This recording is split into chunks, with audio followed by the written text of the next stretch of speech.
up, guys? Welcome into my channel. Today I want to talk about tanking, which if you're not familiar with it, is the concept of intentionally losing games in order to put yourself in a favorable position for the upcoming draft. For those of you that don't know how Major League Baseball drafts work, they work in reverse order of standings, so the team with the lowest winning percentage gets the first pick, the team with the highest winning percentage gets the last pick in each round, and so on and so forth, and teams can trade picks and do all that good stuff. But over the last couple of years, there's been an increasing number of teams that are trying to intentionally lose or do poorly in the season in order to get a higher draft pick. Whether or not teams are actually doing this on purpose, we'll never know. But the teams that do end up doing it aren't too sad about the fact that they're losing, because later on they're going to get a higher draft pick, and then even later on that draft pick's going to come to the major leagues, and he's going to be Chris Bryant, or he's going to be Mike Trout, or he's going to be Manny Machado, or he's going to be Giancarlo Stanton or Aaron Judge or something like that. I wouldn't be too sad to have a player like that if it meant losing for a couple of years. Currently, the team that's doing it is the Chicago White Sox, my favorite team. They kind of announced a 5-year window plan kind of thing a couple of years ago, where they said, hey, here's what we're trying to do. We're going to trade away our big players. We're going to bring in these prospects. We're going to revamp our organization, develop them through the minor leagues, call them up when they're ready, and they're going to be good in the future moving forward. So the White Sox did that. They're currently in like year 3 or 4 of their plan. I think 2018 will be year 4. 2019 should be the year that they actually compete. And it might be an interesting division. Who knows what the White Sox will do? This has been coming up in the news a lot more lately.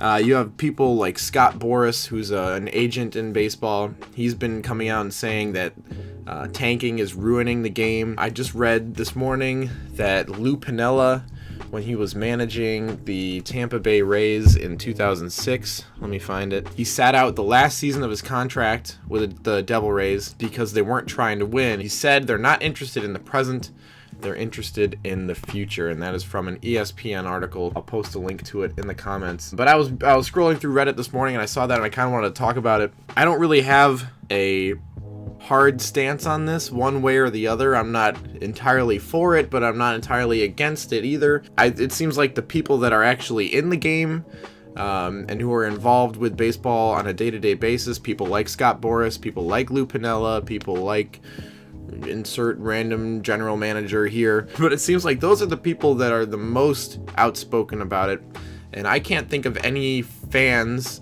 that I know who are against the concept of tanking. You're even starting to see it in the NBA. The Chicago Bulls are trying to do it. The Blackhawks did it earlier in this decade. And again, I'll go back and I'll say, I don't know whether teams are doing this on purpose, or if they end up losing games, they're like, well, it's not that big of a deal. Obviously, we'd like to win, but if we lose, we'll get better draft picks and all this stuff. Who knows? I don't think any team would ever come out and say, yes, we are intentionally trying to lose games. Our goal this season for the rest of the year is to not win a single game. We don't want to, in fact, we're telling the players not to win. I don't think that's happening. I don't think that's what's going on. But if a team notices that, hey, we're really struggling to win games, but that's okay, it'll be fine later. If we win, cool. If not, hey, we'll make the best of the situation. I think that's what's going on. I don't know if there's teams that are intentionally, like I said, telling their players not to win games, but I have no idea. I'm not a general manager. I don't know what's going on with teams like that, so I will never know. Just as a fan, I thought it was nice when the White Sox front office said, kind of like what I just said, they acknowledged the fact that it's really hard for the team to win games right now, but they said to their fan base, hey, in the future it's going to be fine. We're going to get all these draft picks, we're going to develop them, and the team will be set for the next couple of years after that. You saw it happen with the Cubs. Look at where they are now. They have Chris Bryant, Kyle Schwarber, Javi Baez, Albert Almora. The names go on and on and on. Wilson Contreras, Ian Happ. In the minor leagues, they have players that I don't even know off the top of my head right now, but that's because of...